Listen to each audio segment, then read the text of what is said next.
I'm Carol Bacak-Egbo, historian for Oakland County Parks. Join me now for an episode of History in Our Parks.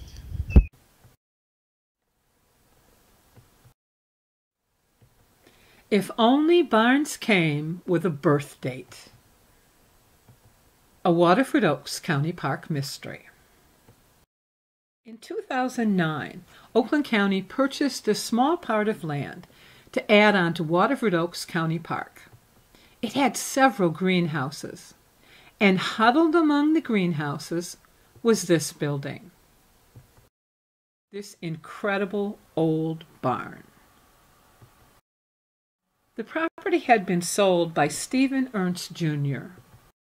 Since 1948, it had been the home of Ernst Greenhouses. That was a business known throughout Oakland County as a great place to buy your flats of flowers and vegetables. Mr. Ernst had made good use of his barn while running his greenhouse business. In an interview, it was clear that he loved his barn. He was also honest about saying he really didn't know who had built the barn and when it had been built. I decided to try and find out. I started at the Michiganology website, looking at the rural property inventories. This was a project done by the WPA during the Depression.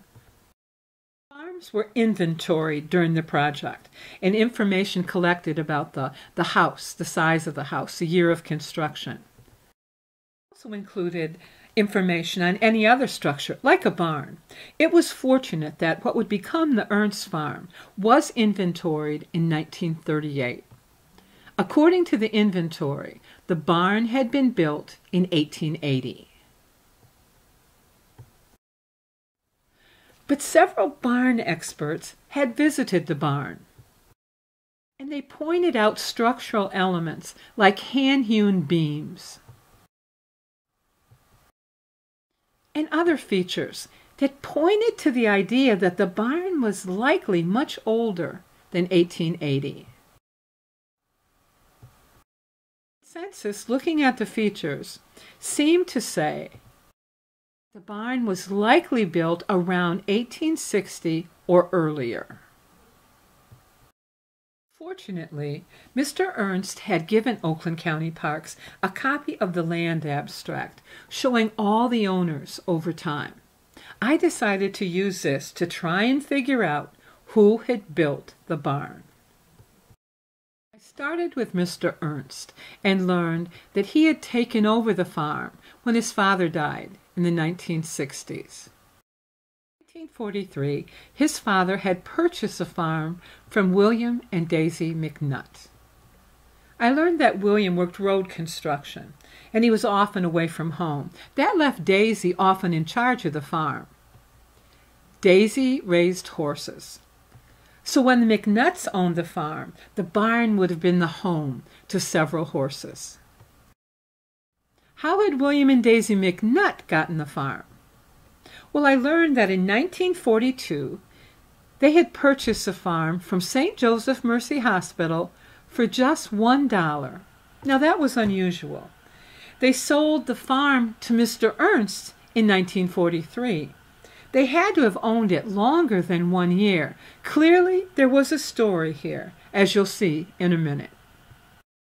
But how had St. Joseph Mercy Hospital of Detroit ended up with a farm in Oakland County? Well, I learned that in 1930, Mary Vaughan was a patient in the hospital, and she'd been there quite a long time, and accumulated a very large bill that she was unable to pay for. But she owned a farm in Waterford Township, the farm that would become the Ernst Farm. The hospital agreed to take the farm in exchange for the money that was owed on the bill. Now, how had Mary Vaughan gotten the farm? Well, she had gotten it in 1928 when she inherited it on the death of her husband, Ferdinand. Ferdinand and Mary had owned the farm, but they had not lived on it. They rented it out. The 1920 census gives us a glimpse of who was renting at the time. and it turned out to be William and Daisy McNutt, but much younger then.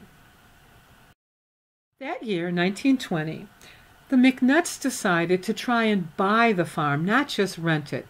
So they signed a land contract with Ferdinand Vaughan in an attempt to buy the land over time. In the 1930s, when the hospital took over the land, they took over the land contract, and the McNutts paid the hospital. By 1942, they had paid it in full. And that was why, that same year, the hospital transferred the farm to the McNutt family for just $1. How had Ferdinand Vaughan gotten the farm? Now, he had inherited it in 1883 when his father, Richard Vaughan, died. The 1880 census shows Richard Vaughan and his family living on the farm.